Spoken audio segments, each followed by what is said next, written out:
Shalom Bapak Ibu Saudara-saudaraku yang dikasihi Tuhan Yesus Kristus. Saya mau menyapa dulu buat kita semuanya, apa kabarnya? Saya berharap sekali Bapak Ibu semuanya dalam keadaan sehat dan tetap semangat. Marilah saya undang kita untuk mendengarkan firman Tuhan sebagai bekal hidup kita buat hari ini. Namun lebih dahulu mari kita berdoa. Kasih karunia dan damai sejahtera dari Tuhan Allah Bapa kita dan dari anaknya Tuhan Yesus Kristus menyertai saudara semuanya. Amin. Bapak Ibu saudara-saudaraku yang dikasihi Tuhan Yesus Kristus, sebagai nats renungan kita pada hari ini, Senin tanggal 8 April 2024 dari kitab Mazmur 34 ayat 9. Mazmur 34 ayat 9 demikian bunyinya. Kecaplah dan lihatlah betapa baiknya Tuhan itu, berbahagialah orang yang berlindung padanya. Sekali lagi saya bacakan, kecaplah dan lihatlah betapa baiknya Tuhan itu, berbahagialah orang yang berlindung padanya.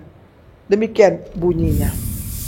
Judul renungan ini adalah sungguh betapa baiknya Tuhan kita.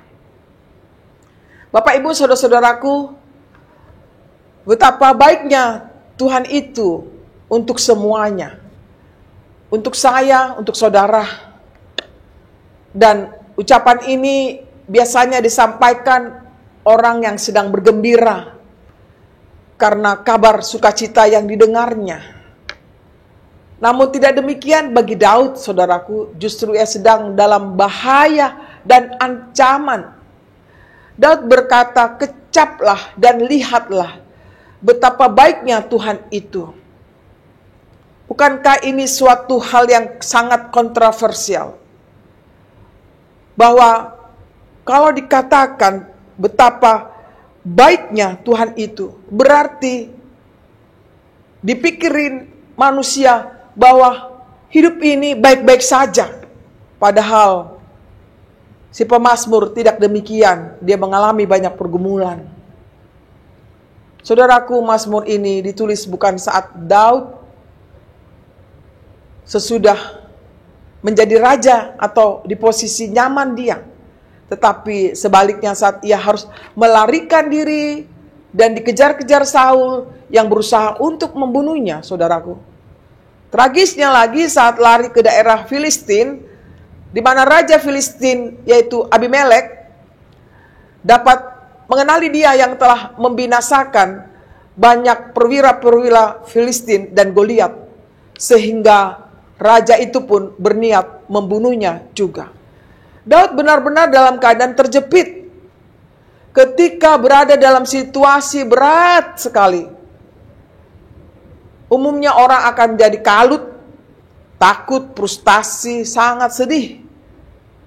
Namun di sini kita lihat perbedaan dengan Daud itu sendiri yang terus mengarahkan pandangannya kepada Tuhan dan mengingat-ingat akan kebaikannya sehingga ia tetap bisa memuji-muji Tuhan. Inilah satu kata kunci dalam kehidupan si Daud dan juga bisa menjadi kata kunci bagi kehidupan kita. Ketika mengingat-ingat akan kebaikan Tuhan, kita mampu menghadapi masalah hidup ini. Daud sangat percaya bahwa Tuhan yang disembahnya adalah Tuhan yang selalu melindunginya.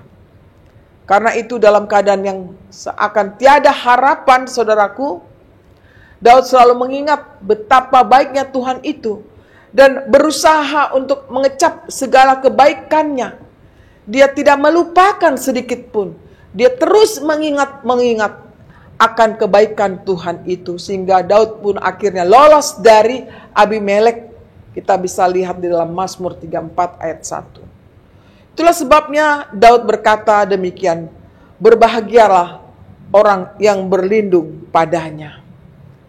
Oleh karena itu dalam segenap kehidupan kita, saudaraku, marilah kita sungguh menghayati, mendalami, dan merasakan kebaikan Tuhan itu bagi kita pribadi lepas pribadi. Jangan hanya memandang kepada besarnya masalah dalam kehidupan kita. Jangan terpaku pada kesulitan-kesulitan yang ada. itu akan bisa menjadi membuat kita tidaklah percaya kepada Tuhan.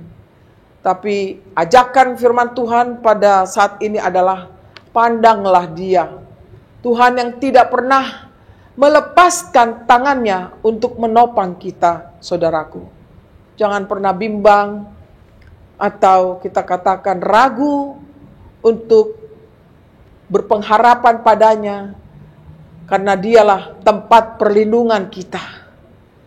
Di dalam naungan sayapnya, hidup kita aman dan damai. Rasakanlah pertolongan Tuhan itu. Betapa baiknya Tuhan sepanjang hidup kita. Amin. Mari kita berdoa. Terima kasih Tuhan buat sapaan firman-Mu yang memberikan pengharapan baru bagi kami, agar kami mampu Tuhan menghadapi perjalanan hidup kami ini dengan mengingat betapa baiknya Engkau sepanjang hidup kami. Tuhan, berkatilah umat-Mu yang saat ini mendengarkan firman-Mu, agar mereka bangkit semangat untuk melakukan segala aktivitasnya, perjalanan hidupnya, yang mana Tuhan masih berikan kepada mereka satu persatu. Bapa, dikala mereka sedang dalam keadaan susah, pikiran yang berat, penat, Engkaulah yang menjadi teman mereka, menghibur mereka, menolong mereka.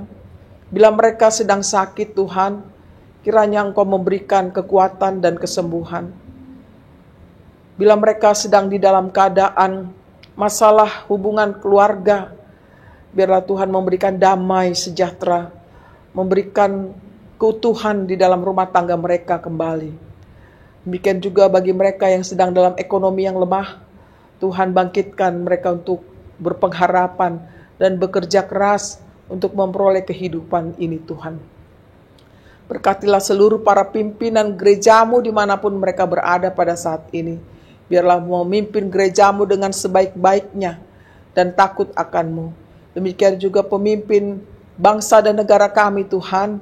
Kiranya Engkau juga menjaga bangsa negara kami dan berikan hikmat, kemampuan bagi pemimpin bangsa negara kami untuk memimpin bangsa negara kami ini dengan sebaik-baiknya dan terlebih takut akan-Mu ya Tuhan. Bapa di surga, seluruh aktivitas kami sepanjang hari ini, kiranya berkenanlah Engkau memberkati kami semuanya. Ampuni dosa kami Tuhan, terimalah kami, dengarlah doa kami hanya dalam Yesus Kristus Tuhan kami. Amin. Terimalah berkat Tuhan, kasih karunia dari Tuhan kita Yesus Kristus, dan kasih Allah Bapa serta persekutuan Roh Kudus menyertai saudara semuanya. Amin. Demikianlah Bapak Ibu saudara-saudaraku renungan yang telah saya sampaikan, kiranya bisa bermanfaat. Selamat beraktivitas, Tuhan memberkati kita. Shalom.